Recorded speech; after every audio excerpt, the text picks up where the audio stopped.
All right, I've been looking at the resumes and I've been noticing some common things, and really it all comes back to the job posting breakdown, I think. Just being able to get those skills from that into your resumes and really tie that to your experience as well. So, really, when I went through that job posting breakdown, the things I really pulled out were like the ability to skillfully use hand tools. So that's that hand tool use, just power tool use, things like that. They also mentioned being able to read blueprints and drawings. They kind of talked about that person that can measure and a cut according to prints and be accurate and do it, measure twice, cut once. Excuse me, cut once, that kind of thing. So they talked about that, being able to use arithmetic and shop geometry. They talked about being able to lift 100 pounds, and again, we talked about this in class. It kind of comes back to that, somebody that's going to be able to do hard work. Climbing, balancing, stooping. Again, that person that can kind of do hard work and can do physical work. And then they talked about operating aerial devices. So everything, really that's kind of vague. So we can really call that everything from like bucket trucks to forklifts. Um, so that leaves us a lot of options to put things in there. And then they did mention the ability to climb poles and use climbing equipment. And by the time you guys are done with the program, you guys will have that. And remember, when we're doing this resume too, we're doing it as if we're already done with the program. Um, and then I think they really did talk about 1 year experience as a skilled groundsman or equivalent training, which is what this is. This, line school kind of takes place of that. Um, I think some of the other notes I have on here. Let's see. The objective, again, we talked about a lot about this in class. Make it short, to the point. Make sure you're using the company name, the City of Bountiful, the same way they do in the job posting.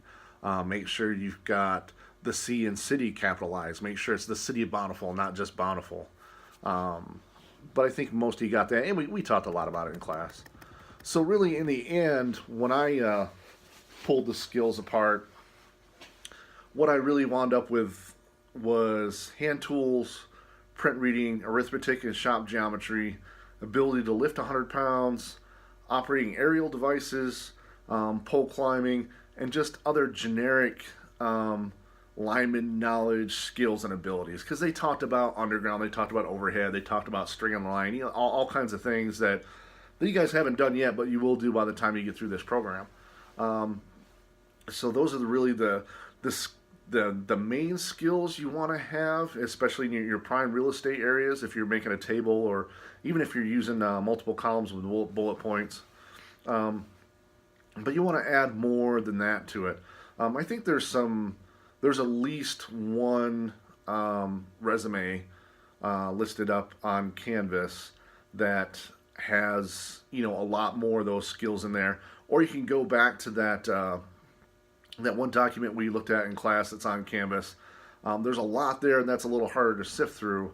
Um, but also another good place to find maybe some of the other skills we can put in our resume, especially in that skills area, are from other job postings that we looked at. Um, they talk about certain skills. Maybe fit a few of those in there, because really most of those that you're going to see, you will have learned in this program. And again, we'll tweak this before you're actually done with the program too. We can revisit it. But for now, again, make this resume as if you're done. That way, if you just completely forget about it until 2 days from graduation, you're like, oh yeah, I need to start applying for jobs. You still have something that you could really start from to start sending out.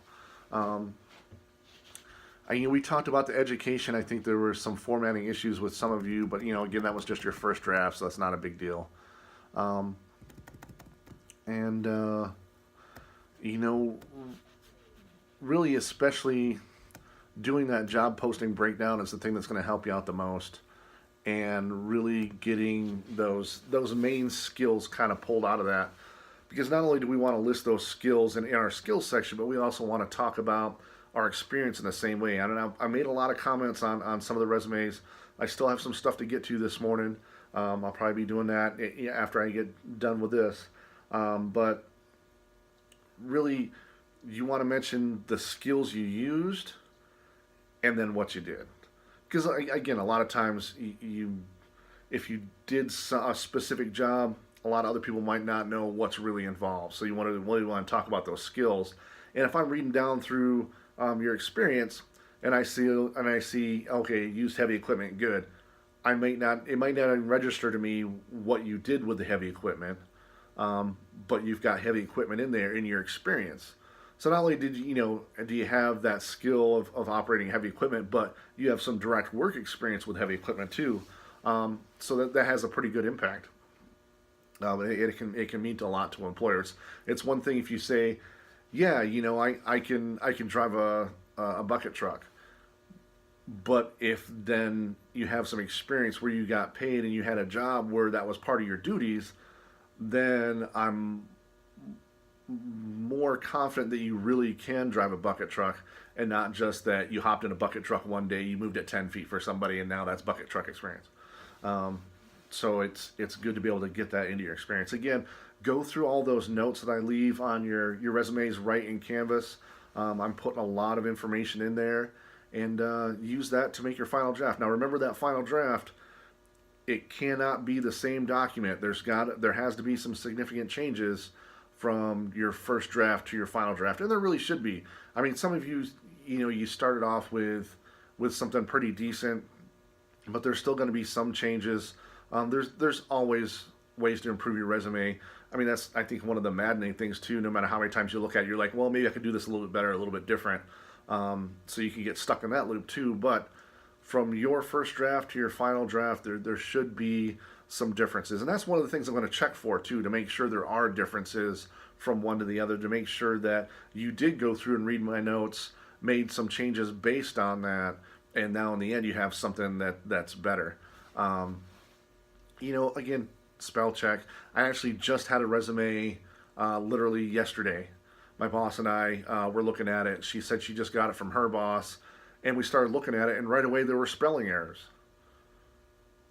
Now, again, for most lineman jobs, most linemen, they're not going to care if you can spell right or not. But the important thing is that if you're making a resume to get a job, you're putting a lot of effort into it, because you're going to put effort into the job. It's going to reflect on how much effort you put in your resume. Is going to kind of tell me how much effort you're going to put in on the job on a daily basis. So if you can't even make sure that's spelled right, then I'm pretty sure on the job it's not that you're not going to spell right on the job, but that you're not going to have that attention to detail to all the things that need that attention on a daily basis. So it's kind of that professionalism and that maybe initiative and attention to detail. That's what I'm getting from somebody who just doesn't bother to do spell check on their resume. I think there was a couple things I noticed on a couple different resumes that were spelled wrong, especially capitalization. Watch that. But other than that, I think we're coming along pretty good. Again, sorry for not being there this morning.